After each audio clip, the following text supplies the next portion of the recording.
ಮೆಟ್ಟಿದಾಗ ಚೇರಾಗಡಿ ಮುತ್ತಿದಾಗ ಕೊಂದ ಕನ್ನಡದ ಕಪ್ಪು ಮಣ್ಣಿನವನು.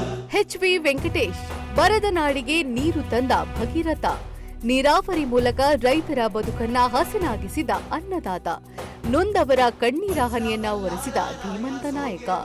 ಗಡಿನಾಡಲ್ಲಿ ಅಭಿವೃದ್ಧಿಯ ಕೋಟೆ ಕಟ್ಟಿದ ಮಾಜಿ ಶಾಸಕರು, ಮಾಜಿ ಸಚಿವರು ದಿವಂಗತ ಎಚ್. ವೆಂಕಟರಮಣಪ್ಪ ಇವರ ಪುತ್ರ, ಪಾವಗಡ ವಿಧಾನಸಭಾ ಕ್ಷೇತ್ರದ ಶಾಸಕ ಎಚ್.ವಿ. ವೆಂಕಟೇಶ್.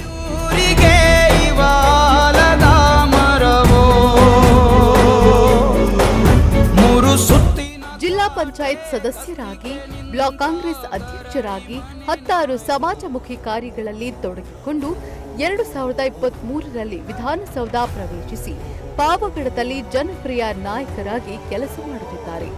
ತಂದೆ ವೆಂಕಟರಮಣಪ್ಪ ನಿಧನದ ನಂತರ ಕ್ಷೇತ್ರದ ಜವಾಬ್ದಾರಿ ಹೊತ್ತು ಅವರ ಹಾದಿಯಲ್ಲೇ ನಡೆಯುತ್ತಿದ್ದಾರೆ.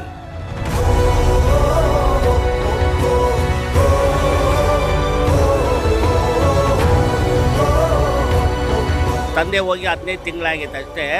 ಇವರು ಅದೇ ದಾರಿಗೆ ಹೋಗ್ತಾರೆ. ಅವರು ಯಾರು ಫೋನ್ ಮಾಡಿದ್ರು ಎತ್ತರು. ನಮ್ಮ ವೆಂಕಟಪ್ಪ ನೀನು ಯಾರನ್ನ ಮಾಡಿ ಯಾವಾಗನ್ನ ಮಾಡಿ ಎತ್ತಾರೆ. ಇವರು ಎತ್ತಂಗೆ ಆಗ್ತಾ ಇದ್ದಾರೆ, ಎತ್ತಿದ್ದಾರೆ. ಎಲ್ಲರಿಗೂ ಸ್ಪಂದಿಸ್ತಾರೆ.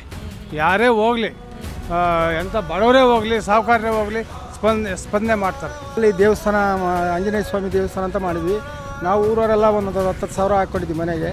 ಇನ್ನೂ ಶಾರ್ಟೇಜ್ ಬಂದಿದ್ದಕ್ಕೆ ಅವರೇ ಪಾಪ ಎಲ್ಲ ಕೊಟ್ಟು ಸಹಕಾರ ಮಾಡಿ ಕಟ್ಟಿಸಿ ಎಲ್ಲ ಗೌರ್ಮೆಂಟಿಂದಲೇ ಫಂಡ್ ಕೊಟ್ಟು ಅವರು ಕೈಲಾದ ಮಟ್ಟಿಗೆ ಅವರು ಸಹಾಯ ಮಾಡಿ ಇದು ಮಾಡಿ. ಪ್ರಿಯ ವೀಕ್ಷಕರೇ, ಪಾವಗಡ ಅಭಿವೃದ್ಧಿಯಲ್ಲಿ ಹಿನ್ನಡೆ ಕಂಡಿತ್ತು.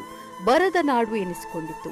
ತುಂಗಭದ್ರಾ ಕುಡಿಯುವ ನೀರಿನ ಯೋಜನೆ ಶಾಸಕ ವೆಂಕಟೇಶ್ ಅವರ ತಂದೆ ದಿವಂಗತ ವೆಂಕಟರಮಣಪ್ಪ ಅವರ ಕನಸಾಗಿತ್ತು. ಸತತ ಪರಿಶ್ರಮ ಜೊತೆಗೆ 16 ಹೋರಾಟ ಮಾಡಿದ್ರು. ಅಷ್ಟೇ ಅಲ್ಲ, ಯೋಜನೆ ಘೋಷಣೆ ಆಗುವಂತೆ ಮಾಡಿದ್ರು.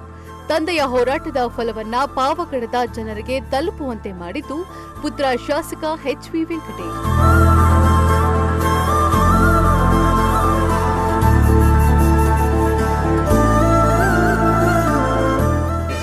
ವೆಂಕಟರಮಣಪ್ಪನವರು ಹಾಕಿರೋ ಕೆಲಸಗಳು ಇವತ್ತು ಶಾಶ್ವತವಾಗಿ ನಿಂತವೆ.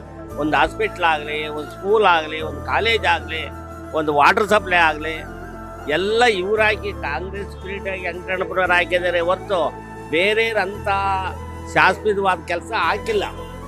ಸುಮಾರು 200 ಕಿಲೋಮೀಟರ್ ದೂರದ ತುಂಗಭದ್ರಾ ಜಲಾಶಯದಿಂದ ನೀರನ್ನ ತಂದು ಪಾವಗಡದ ಹಳ್ಳಿಗೆ ನೀರು ಒದಗಿಸಿದ್ರು. 3 ದಶಕಗಳ ಕನಸಿನ ಯೋಜನೆಗೆ ಕಳೆದ ಜುಲೈ ತಿಂಗಳಲ್ಲಿ ಸಿಎಂ ಸಿದ್ದರಾಮಯ್ಯರಿಂದ ಚಾಲನೆ ಕೊಡಿಸಿದ್ರು.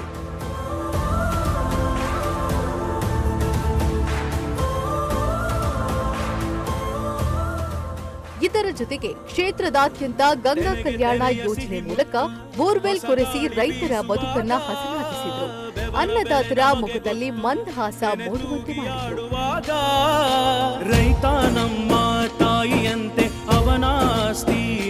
ಗಾಂಧೀಜಿಯವರ ಕನಸಿನಂತೆ ಗ್ರಾಮಗಳ ಅಭಿವೃದ್ಧಿ, ರಸ್ತೆ ಸುಧಾರೀಕರಣ, ಶಾಲಾ ಕಾಲೇಜುಗಳ ನಿರ್ಮಾಣ, ಆರೋಗ್ಯಕ್ಕೆ ಒತ್ತು ಕೊಟ್ಟು ಆಸ್ಪತ್ರೆ, ದೇವಾಲಯಗಳ ಜೀರ್ಣೋದ್ಧಾರ, ಮಹಿಳಾ ಸಬಲೀಕರಣಕ್ಕೆ ಒತ್ತು, ಇದರ ಜೊತೆಗೆ ಸರ್ಕಾರದ ಗ್ಯಾರಂಟಿ ಯೋಜನೆಗಳ ಸಮರ್ಪಕ ಅನುಷ್ಠಾನ, ಹೀಗೆ 10 ಹಲವಾರು అభివృద్ధి కార్యక్రಮಗಳನ್ನು ಕ್ಷೇತ್ರಕ್ಕೆ ತಂದು భరవసೆಯ నాయకరాಗಿದ್ದಾರೆ శాసక ఎచ్.వి. వెంకటేష్.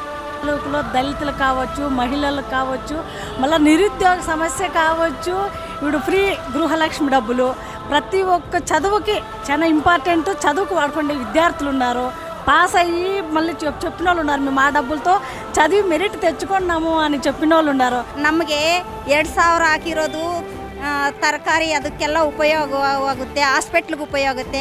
ಕುಟುಂಬದಲ್ಲಿ ಒಬ್ಬೊಬ್ಬರಿಗೆ 10 kg ಅಕ್ಕಿ ವಿತರಣೆ ಮಾಡ್ತಾ ಇದ್ದಾರೆ. ಅದು ತುಂಬಾ అನುకూలವಾಗಿದೆ. కాబట్టి ప్రజాసేవలో మాత్రం ముందుగా ఉన్నారు వెంకటేశ్వర.